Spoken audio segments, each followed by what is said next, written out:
27 ноября в России отметят День матери. Вообще этот праздник не имеет определенной даты, он закреплен за последним воскресеньем осени. Наша съемочная группа познакомилась с женщиной, которую называют не просто мамой, но еще и духовной матерью. Ее день начинается в 6 утра. Все по расписанию. Приготовление завтрака для большой семьи, сборы ребят в школу. Вот только в 8 часов она идет не на работу, а на службу.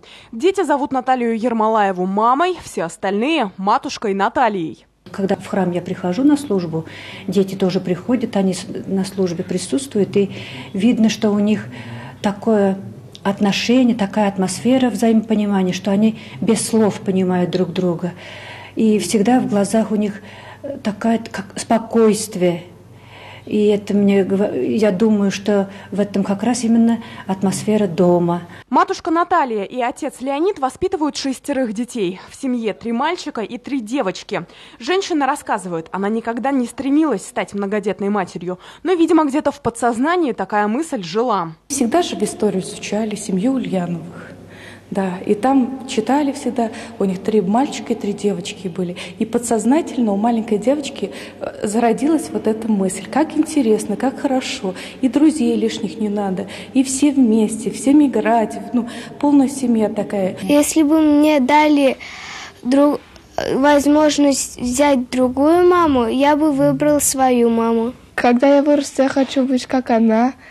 Быть такой же мамой, как она. Сейчас старшая дочь вышла замуж, а сыновья уехали учиться. Но есть в семье Ермолаевых традиции, которые принято соблюдать несмотря ни на что. Естественно, появились они благодаря матушке Наталье. День мамы, матери, да, он как-то всегда ближе к празднику ведения во храм Пресвятой Богородицы приходится. И поэтому в эти дни мы тоже собираемся. Накануне, на выходных собираемся дома.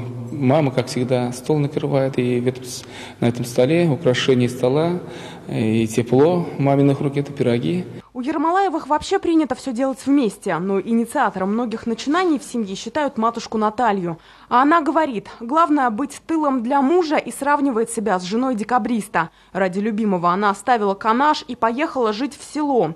А когда в Мусермах сгорело деревянное здание церкви, помогла супругу восстанавливать храм. Что касается детей, матушка уверена, надо правильно воспитывать первого ребенка. Остальные вырастут, глядя на него и на родителей.